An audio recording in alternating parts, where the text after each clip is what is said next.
Hello everyone, welcome back to the channel. This is Hrithik और आप देख रहे हैं डी कॉमर्स। आज से हम एक नया टॉपिक बिजनेस लॉ का शुरू करने जा रहे हैं जिसका नाम है इंफॉर्मेशन टेक्नोलॉजी एक्ट 2000। इसको भी हम करेंगे फॉर एमकॉम पर्सपेक्टिव से, एमकॉम एंट्रेंस के पर्सपेक्टिव से। तो इसके अंदर मैंने दो पार्ट्स के अंदर डिवाइड किया है ये वाला पूरा टॉपिक। ये फर्स्ट वीडियो है। इस वीडियो के अंदर भी हम एक ऐसा एमसीक्यू करेंगे जो 2020 के अंदर आया था। एंड नेक्स्ट वीडियो के अंदर हम करेंगे जो इम्पोर्टेंट टॉपिक है। नेक्स्ट जो पार्ट होने वाला है वो ज़्यादा इंपॉर्टेंट होने वाला है। उसके अंदर हम प्रीवियस ईयर के सारे क्वेश्चंस करेंगे जो आईटी एक्ट से आए हैं।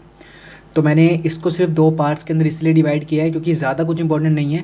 मैंने प्रीवियस ईयर क्वेश्चन पेपर्स देखे थे, उसके हिसाब से ही हम प्रिपेयर करेंगे। So let's get started with the video.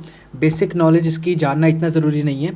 वैसे मैं आपको बता दूँ कि इंटरनेट जब से आया है या फिर सोशल मीडिया जब से आया है तो आईटी एक्ट के अंदर काफ़ी बदलाव आए हैं। और आईटी एक्ट किस चीज़ के लिए था? लीगल रिकॉग्निशन के लिए था। किस चीज़ की लीगल रिकॉग्निशन? जो हम ई कॉमर्स करते हैं, यानी कि इलेक्ट्रॉनिक डाटा इंटरफेस, ये सारी चीज़ें हो गई, इंटरचेंज करते हैं, ठीक है। इलेक्ट्रॉनिक डॉक्यूमेंट्स के लिए, डिजिटल सिग्नेचर्स के लिए, ऑफेंसेस एंड कॉन्ट्रावेंशन जो होते थे या जो होते आ रहे हैं कंप्यूटर के पर्सपेक्टिव से या फिर इलेक्ट्रॉनिक चीज़ों के अंदर, तो क्या होता है उसके लिए ही आईटी एक्ट बना था, ठीक है। तो इतनी ज़्यादा बेसिक नॉलेज जानना भी ज़रूरी नहीं है आईटी एक्ट के लिए, क्योंकि हम अभी एमकॉम पर्सपेक्टिव से पढ़ रहे हैं, एमकॉम एंट्रेंस के पर्सपेक्टिव से पढ़ते हैं, ठीक है। तो अगर आपको जानना है तो यूट्यूब के ऊपर भरा हुआ है सिस्टम सारा, आप देख सकते हो, वीडियोस भरी हुई हैं, देख लेना। अब इसके अंदर जो मेन चीज़ें हैं सिर्फ मैं वही डिस्कस करूँगा। इसके अंदर से क्या एक्सक्लूड होती है, कौन सी ऐसी चीज़ें हैं? पहली चीज़ है नेगोशिएबल इंस्ट्रूमेंट अदर देन अ चेक। चेक तो होगा क्योंकि वो ई पेमेंट्स के अंदर आता है, ठीक है, इलेक्ट्रॉनिक पेमेंट्स के अंदर आता है। तो जहाँ पे इलेक्ट्रॉनिक ऐसी चीज़ें होती है वहाँ पे आईटी एक्ट लगता है, लागू होता है। अदर देन चेक जो भी नेगोशिएबल इंस्ट्रूमेंट है, जैसे demand draft, bill of exchange, ये सारी चीज़ें हो गई, तो उसके लिए मतलब आईटी एक्ट नहीं होगा, ठीक है। वहाँ पे प्रॉपर हैंड रिटन सिग्नेचर चाहिए होता है, पूरा डॉक्यूमेंटेशन होती है, ठीक है। सेकंड है अ पावर ऑफ अटर्नी। इसका सिर्फ नाम याद रखो, जो चीज़ें एक्सक्लूडेड है फ्रॉम द आईटी एक्ट, सिर्फ नाम याद रखना। अगर आपको ज़्यादा जानना है तो प्लीज़ गूगल कर लेना। अ पावर ऑफ अटर्नी अगर ज़्यादा जानना है तो प्लीज़ गूगल कर लेना। अ ट्रस्ट, ट्रस्ट नाम ईजी है, मतलब ट्रस्ट के बेस पे जो भी कॉन्ट्रैक्ट हुआ है वो चीज़ एक्सक्लूड है यहाँ पे, ठीक है। ज़्यादा जानना है तो ये जान लेना भाई, गूगल कर लेना। अ विल, ठीक है, सिर्फ नाम याद रखना है, ज़्यादा डीप में नहीं जाना है, क्योंकि ऐसे क्वेश्चन अब बहुत ही रेयर चांसेस होते हैं कि आते हैं।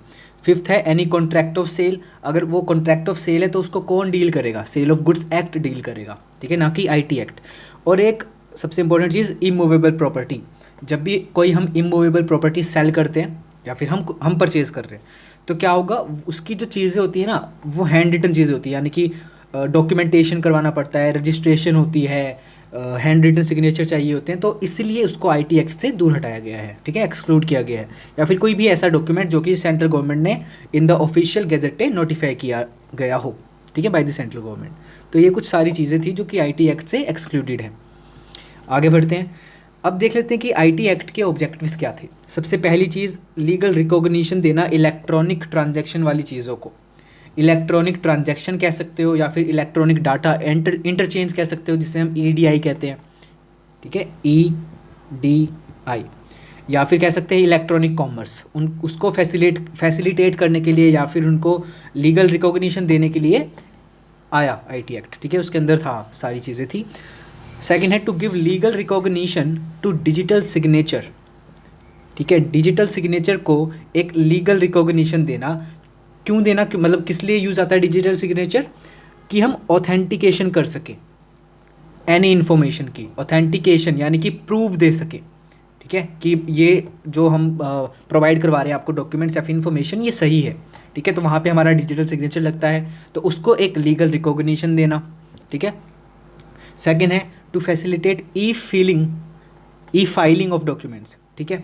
अगर हम कुछ भी कंप्यूटर के द्वारा कर रहे हैं, कोई भी डॉक्यूमेंट फिल कर रहे हैं, तो उसको फैसिलिटेट करता है। एंड सेम डिजिटल सिग्नेचर भी इसी के अंदर इंक्लूड हो जाता है, ठीक है। जो कि हम डॉक्यूमेंट्स प्रोवाइड करवा रहे हैं वहाँ पे हमारा डिजिटल सिग्नेचर लगता ही है, ठीक है। तो उसको भी एक लीगल रिकॉग्निशन दी है आईटी एक्ट ने। ऐसे ही ई स्टोरेज प्रोवाइड करवाना, उसको लीगल रिकॉग्निशन देना। To facilitate legal sanction electronic transaction को, लीगल सैंक्शन यानी कि अप्रूवल देना, ठीक है, इलेक्ट्रॉनिक ट्रांजैक्शन को ऑफ फंड्स, फंड जब ई पेमेंट्स होती है वही सारी चीज़ें हैं। ये बिल्कुल बेसिक चीज़ें हैं, ये भी इतना बस ध्यान रखना ज़रूरी है। नेक्स्ट है to create civil and criminal liabilities. Civil क्या होती है, जिसके अंदर सिर्फ कंपनसेशन मिलता है, डैमेजेस मिलता है, ठीक है, कोई इम्प्रिजनमेंट नहीं होती है। क्रिमिनल लाइबिलिटी के अंदर जेल भी हो जाती है, ठीक है। तो ये हम करेंगे।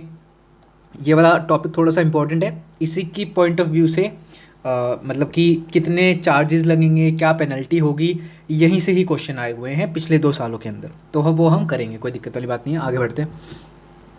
अब देख लेते हैं की डेफिनेशंस। हमारे आईटी एक्ट के अंदर ना काफ़ी ज़्यादा मोर देन 20 डेफिनेशंस गिवन है, बट मैंने यहाँ पर कुछ ही ली हुई हैं क्योंकि ये हमारे एमकॉम पर्सपेक्टिव से इम्पोर्टेंट है, ठीक है। काफ़ी बार क्वेश्चन ऐसे आ जाता है कि आईटी एक्ट के अंदर सेक्शन 2A किसके बारे में बताता है, सेक्शन 2B किसके बारे में बताता है, ठीक है। तो वहाँ पे ऑप्शंस होंगे, इनमें से ही तो हमको चूज़ करना है। ये आया था 2020 के अंदर, वो भी हम करेंगे।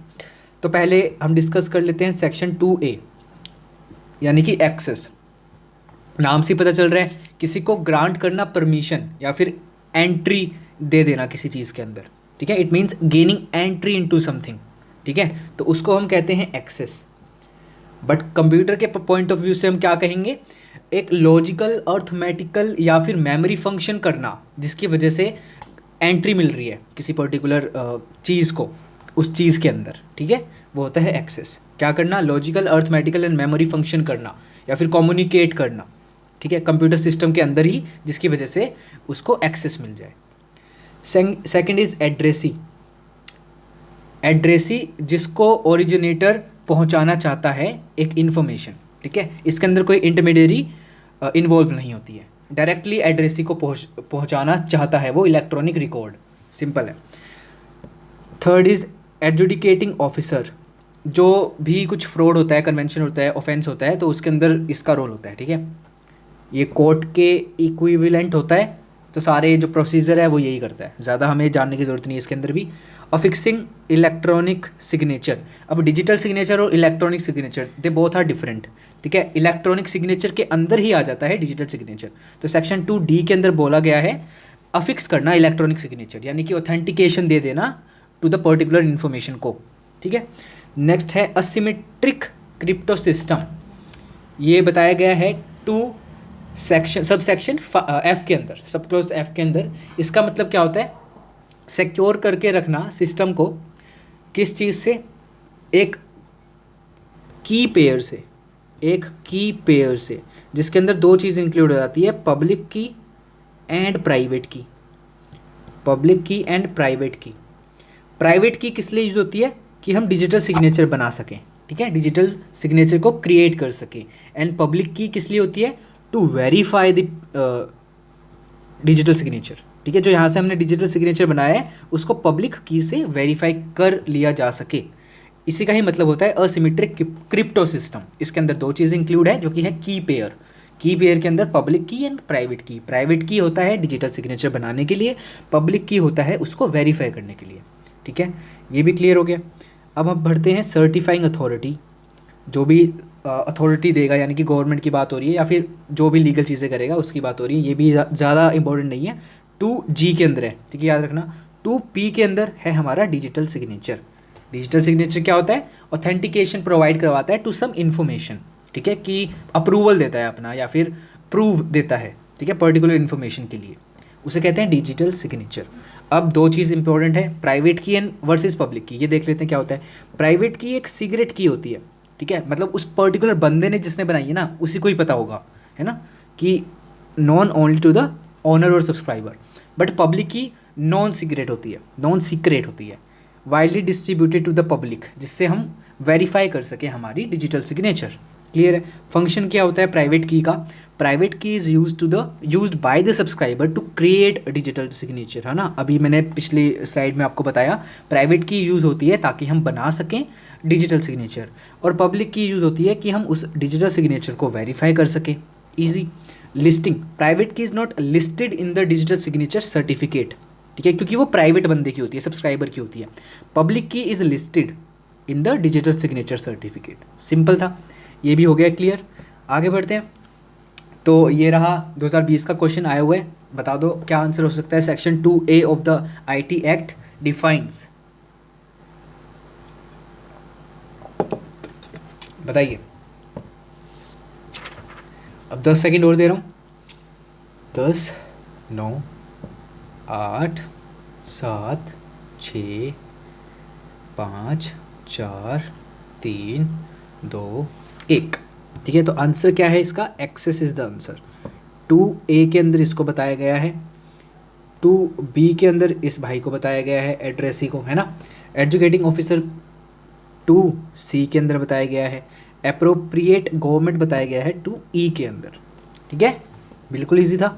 ऐसे क्वेश्चन या तो आपको पिछले साल वाले डायरेक्टली मिल जाएंगे आपके एग्ज़ाम के अंदर, या फिर कुछ थोड़ा सा ही मॉडिफाई कर सकते हैं, या फिर ऐसा आएगा नहीं क्वेश्चन। ठीक है, आएगा तो बिल्कुल डायरेक्टली पिछले साल वाला ही आएगा। जैसे कि एक एग्जांपल देता हूँ मैं आपको। जैसे कि पिछली बार क्वेश्चन आया था section 246 I think 46 of companies act किसके बारे में बताता है। ये क्वेश्चन था आई थिंक 2019 का, और एज इट इज़ आया हुआ था 2021 के अंदर। तो ऐसे क्वेश्चन या तो एज इट इज़ आएंगे, ठीक है, एज इट इज़। तो इसका आंसर था होल्डिंग कंपनी। ठीक है, वहाँ पे ऑप्शन सारे ऐसा कंपनी वाले दिए हुए थे, सब्सिडरी, होल्डिंग, एसोसिएट वगैरह वगैरह। तो आंसर था होल्डिंग कंपनी। ठीक है, तो काफ़ी ऐसा है कि तुम अगर रट्टे भी मार लोगे प्रीवियस ईयर क्वेश्चंस के तो भी चलेगा वो, क्योंकि काफ़ी बार आपको अपने एग्ज़ाम के अंदर एज इट इज़ क्वेश्चन देखने को मिलते हैं। तो होपफुली आपको सब समझ में आ गया होगा। फर्स्ट हमारी वीडियो कंप्लीट हो चुकी है। नेक्स्ट वीडियो जो होगी इसकी लास्ट वीडियो होगी, जिसके अंदर हम इंपॉर्टेंट पार्ट करेंगे। ठीक है, पिछले बार 3 क्वेश्चन आए थे। बिजनेस लॉ से कितने क्वेश्चन आते हैं? अब तो 4 आने शुरू हो गए हैं, क्योंकि पैटर्न चेंज हो गया है ना। यूनिट 5 हो चुकी है हमारी 2021 से, तो पैटर्न थोड़ा चेंज हो गया है। ठीक है, तो 4 आते हैं बिजनेस लॉ से, 4 हमारे कंपनी लॉ से, 4 कॉर्पोरेट गवर्नमेंट्स, 4 एंटरप्रेन्योरशिप, 4 हमारा कौन सा बच गया, BOM, जनरल मैनेजमेंट जिसे कहते हैं। ये यूनिट किसकी बात कर रहा हूँ मैं? यूनिट 4 की, है ना, आप लोगों को पता होगा। तो बिजनेस लॉ से 4 आते हैं। तो पिछली बार आए थे 3 IT एक्ट से, एक आया था हमारा ICA, इंडियन कॉन्ट्रैक्ट एक्ट से। ठीक है, और उससे पिछली बार एक ऐसा कुछ सीन था। चलिए, तो अगर ये वीडियो आपको अच्छी लगे please like the video, subscribe करना है तो कर लेना अगर अभी तक नहीं किया है, join the Telegram channel, and share कर लेना अगर पॉसिबल है तो व्हाट्सएप स्टोरीज़ के अंदर, स्टेटस के अंदर आप डाल सकते हो। All links are in description. अगर आप टेलीग्राम चैनल ज्वाइन करना चाहते हो तो भी लिंक डिस्क्रिप्शन में है। इंस्टाग्राम पे फॉलो करना चाहते हो तो भी लिंक सारे डिस्क्रिप्शन में आपको मिल जाएंगे। थैंक यू सो मच, मिलते हैं सेकेंड वीडियो में एंड लास्ट वीडियो में।